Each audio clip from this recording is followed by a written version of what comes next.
good afternoon, everybody. It is Reverend Ira Ackery here from the Greater St. John Bible Church and the Austin Empowerment Coalition. And we will be here today talking about what really matters. Today's topic is ending a tale of two cities. Ending a tale of two cities. My guest co-host was not able to make it today, and my regular co-host, Reverend Gregory Seal Livingston, he's not able to show up today, and we appreciate all of the hard work of the prophet. Perhaps he is out there still enjoying his birthday. Anyway, what we're going to talk about today is two very important things, and that's ending the tale of two cities. Mayor Rahm Emanuel has decided to not seek re-election for a third term, and now Chicago needs a mayor. Let me just start off by saying myself and my good friend David Sherry, we had an op-ed article appear in the Chicago Sun-Times on August 27th. We argued and we laid it out that Chicago is a tale of two cities, regardless of what Mayor Rahm Emanuel says. Let me give you some background to what brought us to that point. The Leaders Network, which is a West Side-based social justice organization, we helped Gregory Seal Livingston and T.O. Hardeman with the Lakeshore Drive anti-violence march to Wrigley Field. This demonstration was not to just put a spotlight on violence.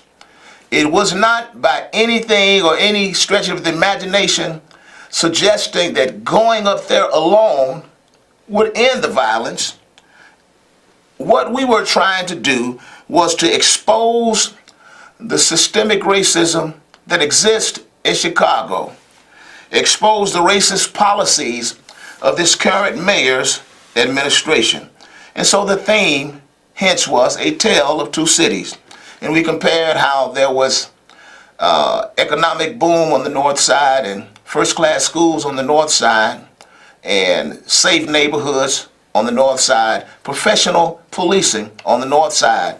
And then you have poverty and closed schools and closed mental health units on the west and south side, and how this poverty has fueled the anger, the frustration, and even the self-hatred that has led to more violence than we've seen in recent years.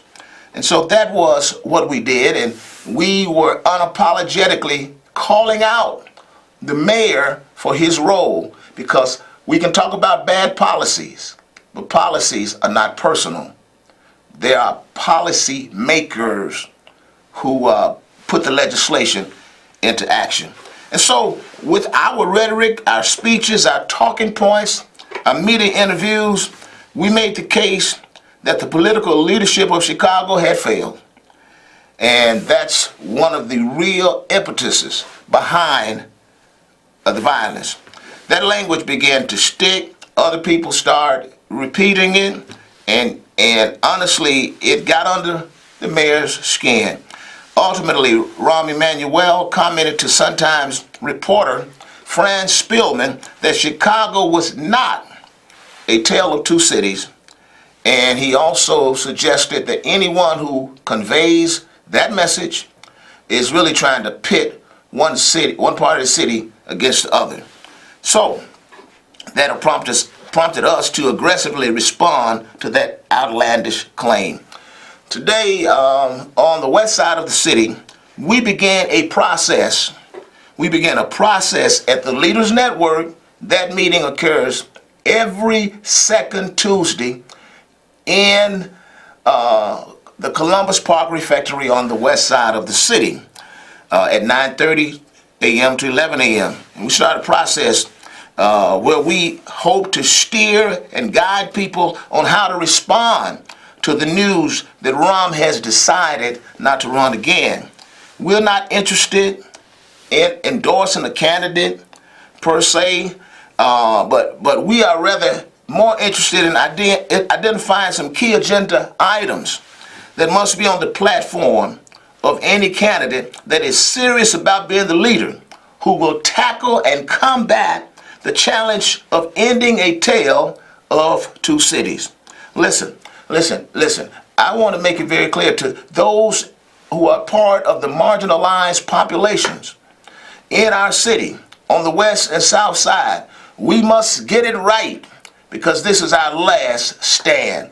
There has been a mass exodus of African Americans out of this city over the last few years, and there has been a prediction scientifically that a couple more 100,000 will continue to leave our city if we don't begin to turn this tide. Here's a few things that we discussed, and here are the top 7 points that you need to make sure that the next mayor is talking about. And we've got to help ignite the conversation, because the bottom line is this. I heard Congressman Danny Davis said before, if you are not at the table, brother, you are on the menu. And we don't want to be on the menu. If you have any comments, feel free to call us at 312-738-1060. Here is what we plan on doing. We plan on getting these bullet points out. Number one, every person that's serious about the vote of people in these marginalized communities, you better make sure that they are, number one, talking about equity in education. Equity in education. Hey, we must get it right. We cannot afford to elect another mayor who will get a failing grade in education. After closing 50 schools in black and brown neighborhoods, we can't afford for another 25, 30, or 40 schools to be closed. It's vital that our schools are sufficiently invested in, poor and subpar, educating blacks and browns. It did not start with Rahm Emanuel, but it got worse during his administration. We need CPS also to bring back the trades in the high school. Everybody is not going to get a bachelor's of arts or a bachelor's of science degree. Everybody is not going to college. Some people are very skilled and talented, and they can make a very solid living with the trades, being an electrician, being a plumber, being an HVAC person. Listen, we got to bring those trades back. We got to demand that. No excuse. Everybody has a right to the tree of life. Then we got also, number two, make sure that they are talking about job training for the adult population. There are many people in their 20s, 30s, and 40s who were robbed and raped by the racist educational system, and they're not working, or they're working at menial jobs that have them straining, trying to feed their families. In many instances, they are working in the illegal economy, illegal drug economy. That's number two. Number three, we're looking for real police reform. And number four, and we'll get back to this, we got a caller, special guest coming in, and then we need also the capacity of the detective units in CPD built up. Then in addition to that, we need anti-violence revenue and funding for black-led leaders. There are a lot of people on the front line right in our community who need some funding, and they're doing the work every day, but they're getting bypassed because they don't have the connection or because they don't have the skin privilege. And then finally, economic investment on the south and west side, significant investment in small businesses. We'll talk about this a little later, but on the live line we have one of the great people in the financial empowerment industry. He's going to come on and talk about this seminar that we are hosting tomorrow on the west side. It's a financial empowerment seminar teaching principles about financial literacy and how to live a life of financial freedom. 7 o'clock p.m., 1256 North Waller Avenue on the northwest side of Chicago. I think my guest is on the line. Mr. Craig Knox, welcome to the show, friend. Thank you very much for having me, Pastor Ira. Thank you so much to Greater St. John Bible Church, my church home, Yes. For this financial empowerment seminar. It's going to be massive. We're talking from an experience of about 20 years of helping this community. I grew up in this community, and so it pains me to hear you keep speaking about the same things over and over again. And so we're going to keep reiterating what our communities need to do to build wealth, and you know, because obviously to make change we need resources and we need wealth. So I am glad to assist, and this is what Greater St. John does for the community, and so I'm glad to be a part of it.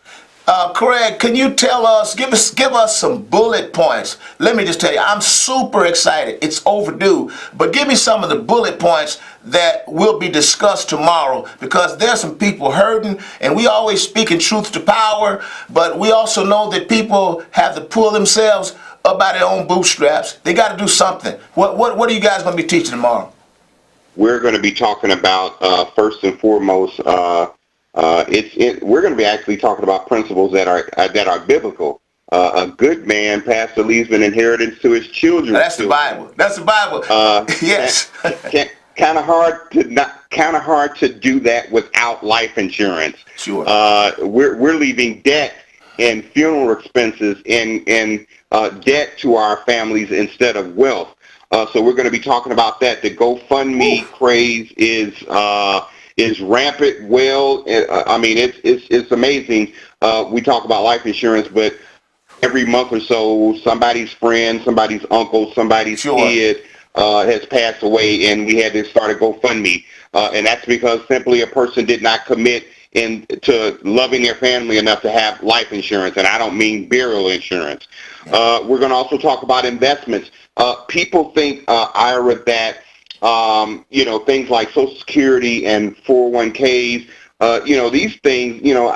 these things are not going to be enough money for us in retirement. Now that's really radical. That's really radical. You're saying today, because we have people watching on live stream as well as cable access channel 21. You're saying life insurance is a must. Please get there tomorrow, hear that part. And you also said you're going to talk about economic investment, because Social Security is not going to be around and it will not suffice. Will you just dig in right there? That's really good. It's if you look at statistically, Ira, and I'm reading from a financial book right now, only 5% of the population will be able to retire without assistance. 36% of them, those people will die with not enough money. 6% will continue working, and as if that's an option, because people always say, well, I can just keep working. Well, not if you had a stroke. You can't keep working. And then a staggering 53% will depend on friends, government, or some type of subsidy, when most people, if we just follow these financial principles, we can show people how to have $1 million in retirement. But you can't start thinking about that at 55. Right. And we've got a 25, 30-year-old that could be a cash millionaire just through their investments, if they follow what we're going to go over tomorrow, retirement. And here's the thing that burns me more than anything, Pastor Ira. When May comes around and we got all these proms and we see our communities, I said our community spending thousands of dollars on a prom celebration outside of your house. Money for proms, no money for insurance, no money for investments. That's right. A house for a lot of them that they don't own, right? But when you look in the child's college education account, there is not thousands of dollars, because we waited till 18 and then we asked our kids to be 22 years old with $150,000 in student loan debt, when we could have set that program up for them college debt early. Exactly. So that's one. So college education funds is another thing that we're going to be talking about. It's very simple to set up, and your child is worth it. We cannot ask our children to bring home A's and B's when they're in grammar school, when they're in middle school, but we're not doing anything to prepare for their further education because you want them to get good grades to get into college, but you don't want to have them to have any money to get into college, and that's a problem in our community. Now, real quick question, Craig. You're talking about this College 529 that you guys are offering. How much do you need to start off a college fund for your child? What's the very bare minimum needed? The bare minimum is $50 a month, Ira. $50 a month. Wow. That is the bare minimum. Wow. Now, somebody spent that this weekend watching the Bears game on Sunday night or Right. having a party at their house. I'm just saying. Sure. Or Ira, you know what they else said? Somebody spent that on their nails this weekend. Yeah. Yeah. You can show us different ways how we can find money to invest money. You're going to show us all that kind of stuff. Listen, Craig, we have limited time. I'm going to give them an address. They can come by tomorrow, 7 o'clock. We'll be gone by 8:30 at the latest. But some people, honestly, may not be able to make it tomorrow because of, unfortunately, some people at work, some at school, and some are just going to be watching TV, unfortunately. But we got to love on all of them. What's the number wherein people can connect with your office in case they wanted to get these principles and they're not able to make it tomorrow? Absolutely. They can call my office directly, or they can call me directly. My number is 773 773 619 619 8290. 8290. That is awesome. This is awesome. Yeah, that's the quickest way, because even if you call the office manager is going to pick up, but I'm not going to be in the office. I'm in somebody's house, Sure. educating them about finances. So Absolutely. that is the quickest way to catch me, 773-619-8290. All right, Craig, listen, we'll see you tomorrow. And, man, I'm looking forward to these people getting blessed. We certainly need it in this climate. We do. I look forward to it, and get you bring pen and paper, and I'll be happy, Ira, to answer any Sure. questions they may have afterwards. All right, thank you so much. All right, what an enlightening call, and we're so grateful for the guests that's on the line. Guests, come on, we got some guests on the line. The lines are lit up. I know we're not going to be able to get to everybody, but give me my first caller. Hello. Hello there, how are you? Hey, cuz, how you doing? It's Robert. Hey, Robert, man, how you doing? I'm doing all right. How you doing? I'm wonderful. Come on, talk to me. You got about 30 seconds. Talk to me. I just want to let you know I applaud what you're doing. You know, trying to help the neighborhood and everything. Yeah. I'm sorry that I haven't been to church because I've been working. I started a new job. I've been working. That's a good thing. I've been kind of, trying to get my health back together. But as soon as I get back healthy, I will be back there, and I want to try to at least, try to see if I can get in with you and try to, and try to, do something help do something for the neighborhood also. That's what we're all about, cuz. That's what we're all about, helping people. We've been knowing each other. We've been knowing each other over 50 years because we grew up Yes, together, sir. and we're blood. Thank you for Yes, calling sir. in. My cousin on the line. Sir. Thank you so much, and we look forward to seeing you. Another caller. All right, they wouldn't hang around. All right, listen, it's been a blast. It's been awesome. If you have any comments or questions, you can call in 312-738-1060. You need to make sure you find your way to the west side tomorrow at 1256 North Waller Avenue. 1256 North Waller Avenue at Greater St. John, and we will be having a financial empowerment seminar. One of the great gurus called Joseph Ward will be leading the seminar, and you will be blessed. It's not going to cost you a dime. We've taken care of all of that. It's going to be free, and you will also be able to eat if you get there in time.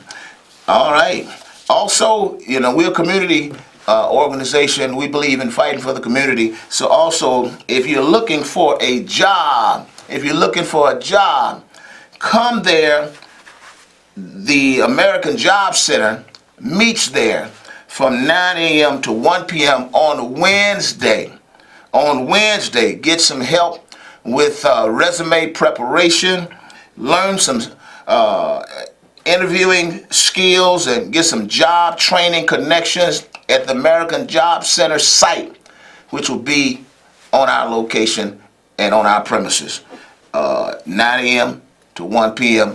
Wednesday is a big day for opportunity on tomorrow. Don't you miss out. Don't you miss out. You don't want to miss out. And so listen, friends, I just wanted to go back to our theme today, these 7 points.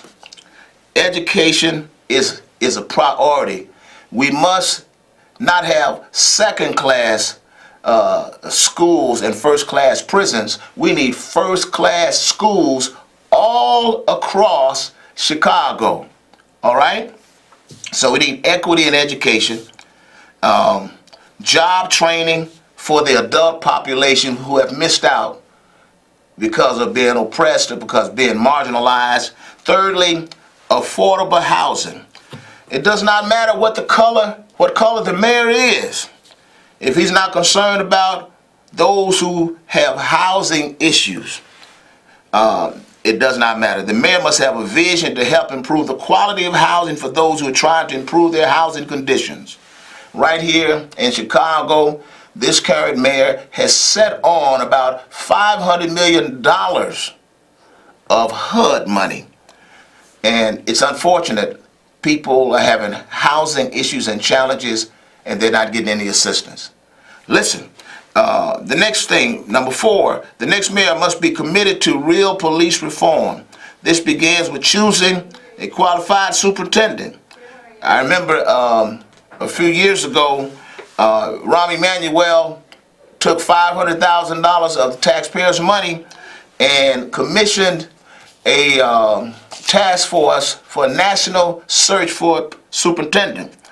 And 3 vetted, qualified, proven reformers were selected. And he subverted the process and picked his own guy, a nice guy, Eddie Johnson.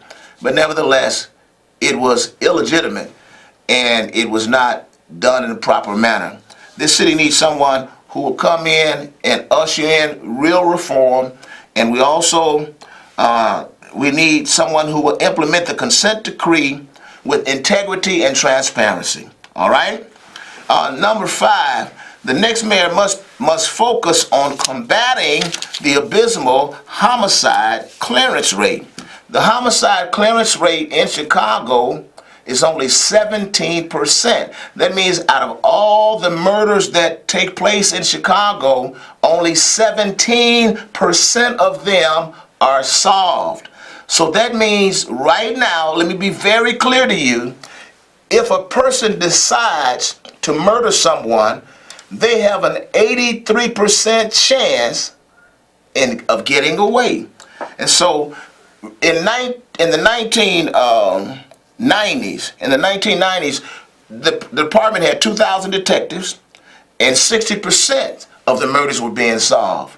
Now we have 1,100 detectives, which is only 9% of the police force, and only 17% of the murders are being solved. So we can't work these detectives to death. We got to build their capacity. You got them working long hours. You got them over taxed, and they don't have the manpower. Let's build the capacity and let's go and try to get this homicide clearance rate down.